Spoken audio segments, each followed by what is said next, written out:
Assalamualaikum warahmatullahi wabarakatuh. Hello everyone, how are you all today? I hope you guys doing good. First, I would like to say good morning to Mr. Rizky and good morning to all my beloved classmates. We are from group 6 and today we're going to present our material on unit 9. But before the presentation, let me introduce me and my friends. My name is Vila Agista and I'm going to be the moderator for today. Tika Yulita speaking too. And I'm Dinda Puspitarini as speaker 3. Today we're gonna talk about dispute and exploring effective solutions. The first presentation will be delivered by Bunga Permata. Bunga Permata, time is yours. Now, as the first presenter, I will explain the definition of a dispute. What is a dispute, and one of the ways to resolve it is through negotiation. What is a dispute? A dispute is an agreement or disagreement that occurs between two or more parties who maintain their respective perception or belief. Where the dispute may occur due to difference of opinion and conflicting interests or rights between the two parties as the cause. Therefore, bear on the parties to the dispute. Disputes can be divided into three parts.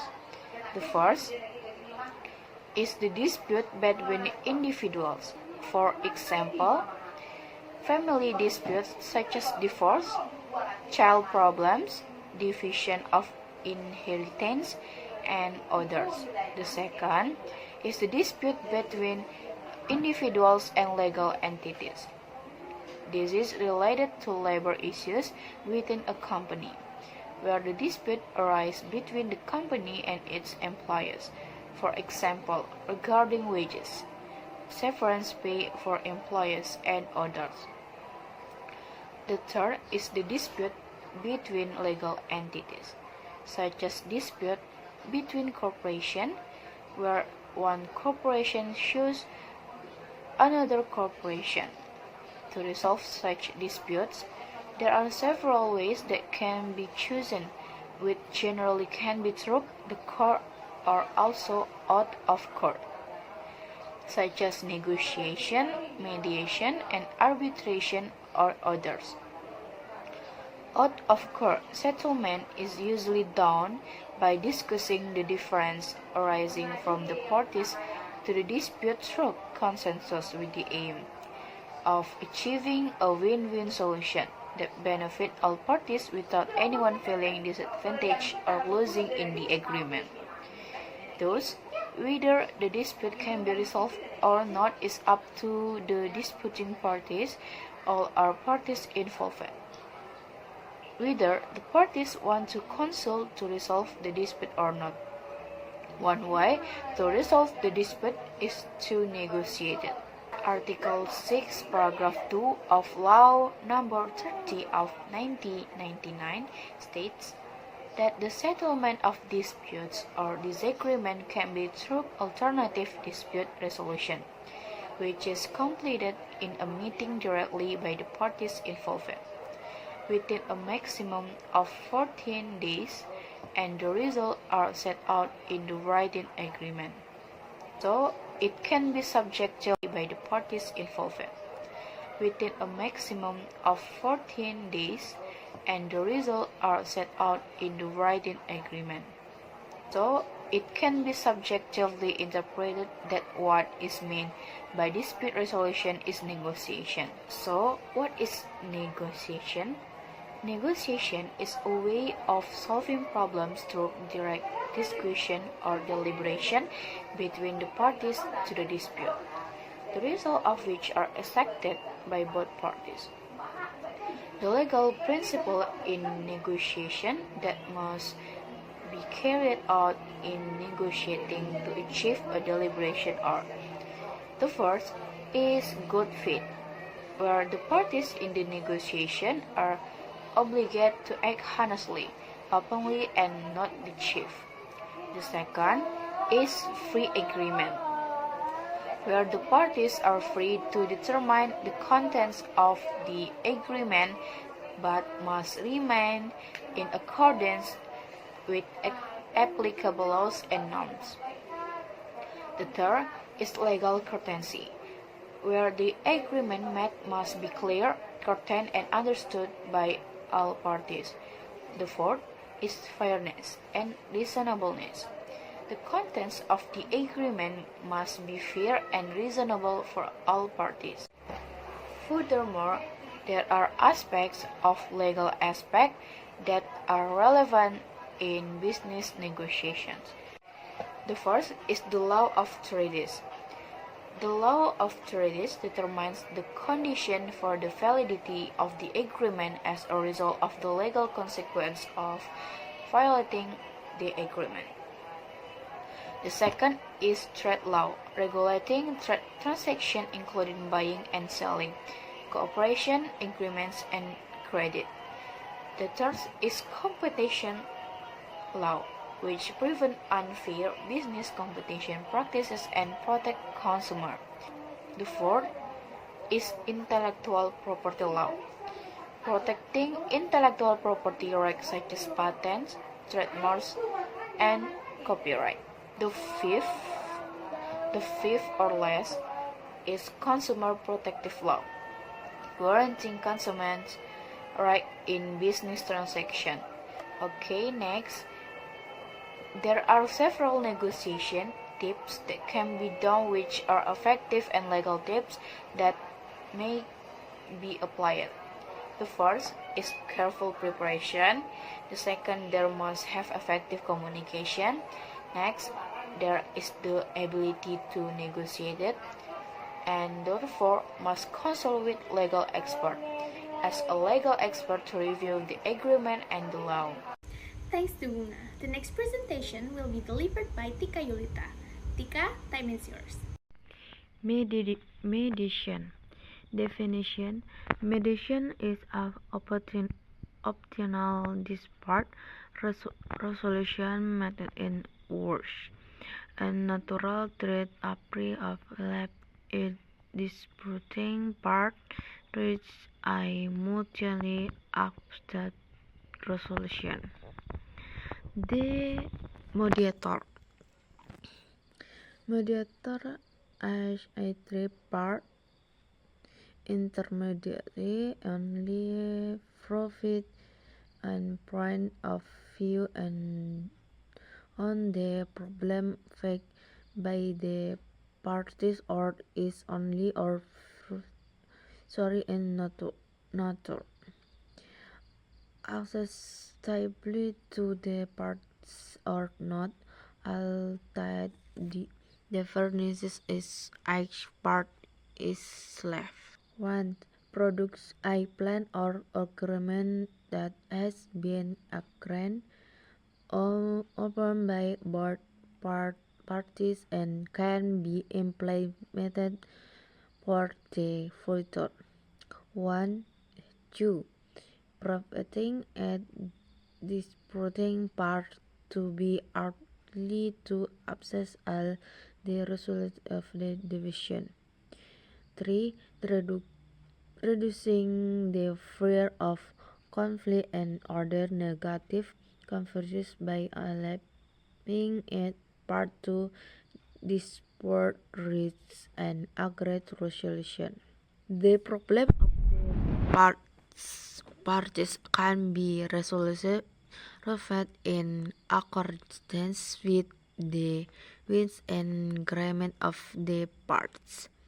After conducting mediation and digitizing the mediation and selecting a moderator according to the wish of the parties.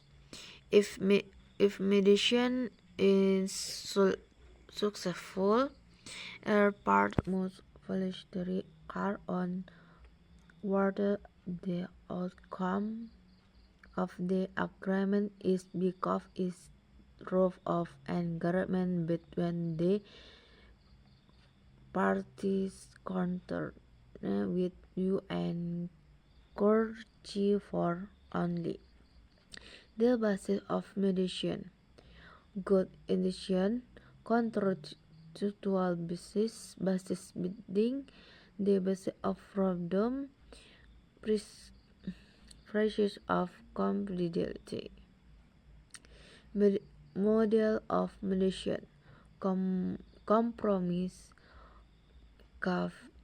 Facility mediation. Transformative mediation dan evaluating in mediation.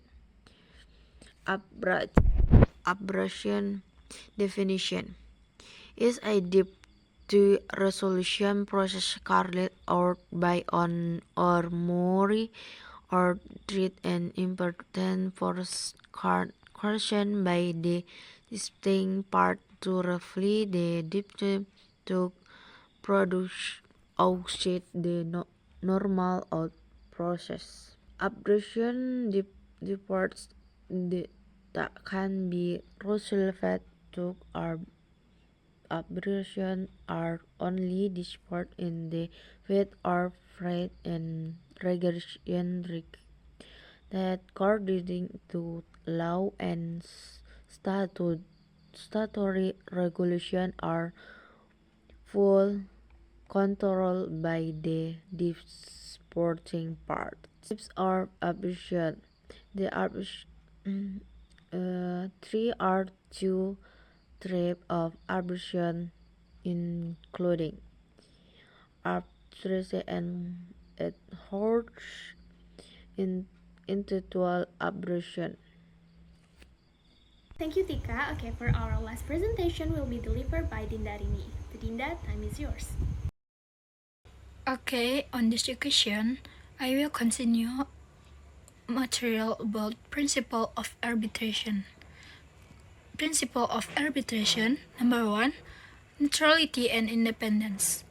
Arbitrator must be neutral and independent. They must have no personal interest in the outcome of the arbitration and must decide the case based on the relevant fact and law. Number 2, fair-mindedness. Arbitrator must treat all parties fairly and without bias. They must not favor one party or another. Number 3, straightforwardness. The arbitration process should be as transparent as possible, unless there are specific reasons for maintaining confidentiality, such as trade secret information. Number 4, binding to agreement of the parties. The arbitration award must be based on the agreement of the parties, whether a prior arbitration agreement or an agreement to arbitrate after the dispute arose. Number 5, enforceability. The arbitration award must be enforceable by the parties to the dispute. This usually means that the arbitration award must be capable of being recognized and enforced by a court in the relevant jurisdiction. Number 6, public interest. The arbitration must take into account the public interest and justice and create a fair solution for all parties involved. Number 7, legal certainty. The arbitration process must provide legal certainty to the parties to the dispute by providing a clear and understandable decision. Number 8, efficiently and speed. Arbitration must be conducted efficiently and relatively quickly without compromising the fairness or quality of decision. Number 9, confidentiality. Arbitration is often conducted in a secret, especially in cases involve confidential or sensitive information. Okay, next, arbitration procedure. Initial stage, arbitration agreement. The parties agree to resolve the dispute through arbitration. Selection of arbiter. The parties determine who will be the arbitrator. Dispute resolution stage, evidence. The parties submit evidence to support the claims. Arbitration award. The arbitrator issues a decision that is binding on the parties. Execution stage. The arbitration award can be submitted to the court for execution of one of the party failed to comply. Okay, next, Comparison between negotiation, arbitration, and litigation. Negotiation advantage, flexibility, confidentiality, low cost, maintains relationship. Disadvantage, no third party, no binding, reliance on goodwill. Arbitration. Arbitration advantage, speed, expertise, confidentiality, flexibility. Disadvantage, cost, limited oversight, difficult in execution. Litigation advantage are legally binding, strict supervision, transparency. Disadvantage are high cost, long time for publicity. Okay, that's all for my presentation. Thank you. So that brings us to the end of our presentation for today. In conclusion, from this session, we can learn about various aspects related to legal disputes, including the definition of disputes, basic principle in resolving disputes, and method that can be used to resolve them. There is an in-depth explanation of negotiations, arbitration, and litigation as the three main approaches to dispute resolutions. Negotiation and mediation are recognized as more collaborative and flexible method, while litigation tend to be more formal and be more time-consuming and costly. Arbitration, in the other hand, offers a faster and more reliable process with binding decision. Overall, choosing the appropriate dispute resolution method depends greatly on the context and needs of the parties involved, as well as the nature of the dispute itself. By understanding this principle and methods, individuals and organizations can be more effective in handling and resolving the legal dispute they face. So that's it. If you guys have some questions, we will be happy to answer them now.